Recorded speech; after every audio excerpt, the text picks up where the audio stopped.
The country is eagerly awaiting the arrival of the Oxford AstraZeneca vaccine. More than 1 million healthcare workers will be vaccinated first, but some unions are questioning the delay in the rollout. Our reporter Manqoba Mchunu is at the Charlotte Maxeke hospital.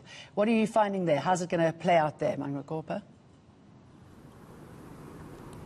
Well, certainly, Joan, many of those healthcare workers eagerly awaiting the arrival of the vaccine. But of course, with a great deal of optimism, of course, some of them also quite skeptical about this particular vaccine, given some of those conspiracy theories that have been abound really in recent weeks. But beyond that, I can say that after speaking to some of the healthcare workers around here, as well as in Telemokhorane, where we were earlier on, of course, who refused to speak on camera, we get a sort of mixed feelings from some of these healthcare workers with regards to this vaccine. But of course, they have been earmarked as being the first to receive this particular vaccine, the AstraZeneca vaccine from India. They are part of that first phase of healthcare workers, of frontline workers who are set to be receiving that vaccine. But I just want to get the union's perspective on this. Of course, speaking on behalf of their members, I'm now joined by the Acting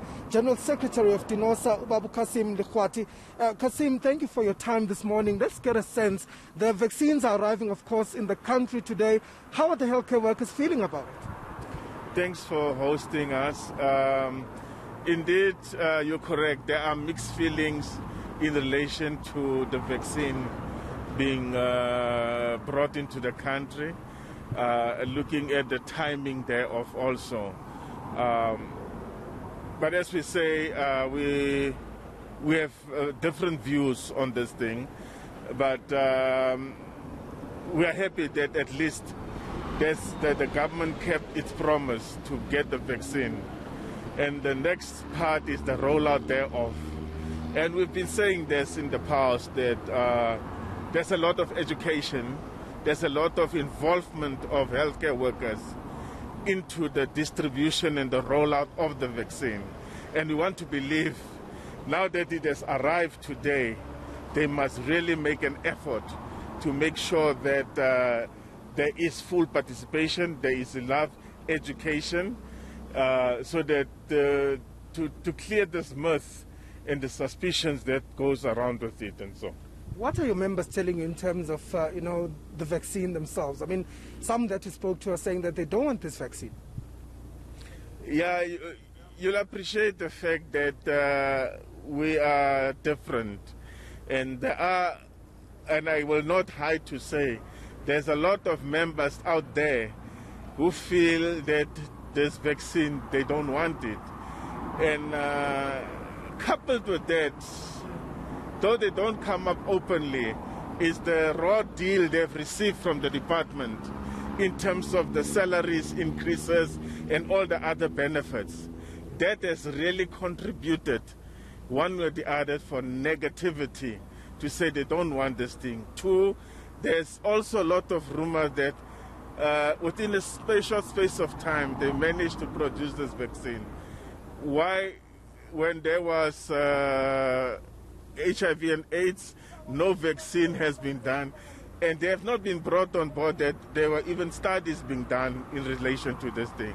But for those, it's just but a few of them, and we need to really encourage them to have confidence, not to test and challenge other professionals, because the scientists have come up with this. So we need just to have a bit of confidence that indeed the vaccine, as it's going to be rolled out, it's going to be safe for the use of South African population, to safeguard that our people don't die in numbers, including healthcare workers. Okay, let's talk about that rollout plan. Of course, there are some concerns that unions have with regards to this quarantine period of 10 to 14 days. What exactly are your concerns around that?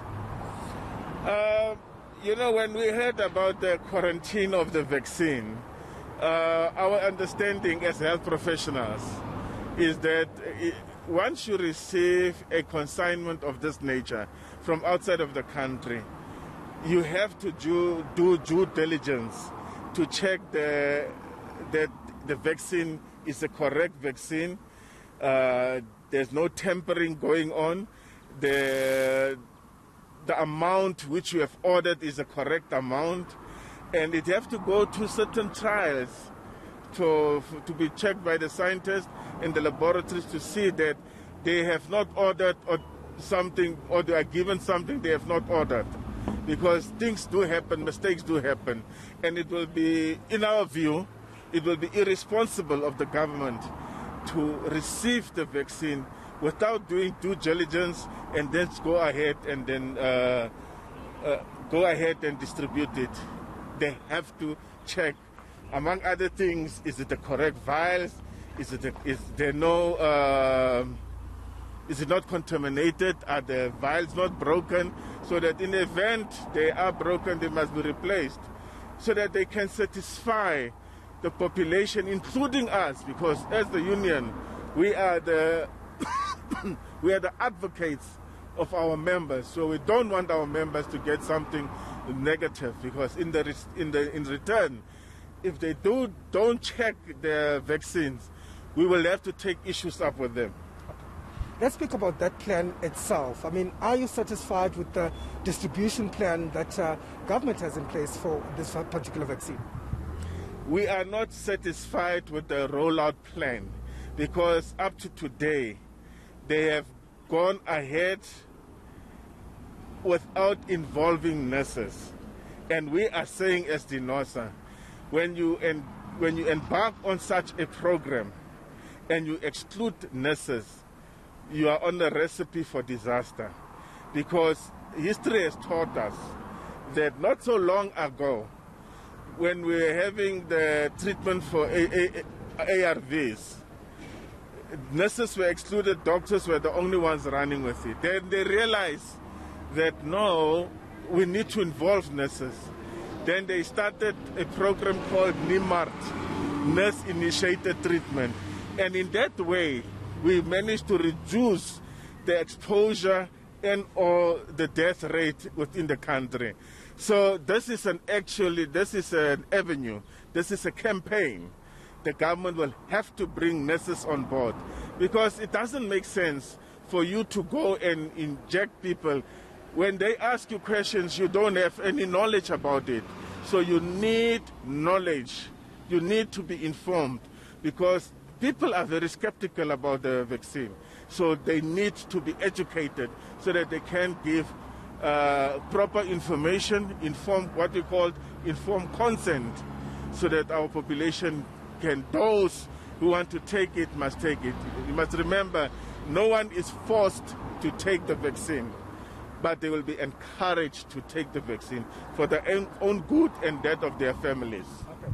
Thank you very much. That was Kasim Lekwati, who speaks on behalf of DINOSA. He is the General Secretary of DINOSA, saying that, of course, there are mixed feelings among those healthcare workers with regards to the vaccine. And, of course, he says government will really have to come on board to convince and to educate some of these healthcare workers around the issue of this vaccine.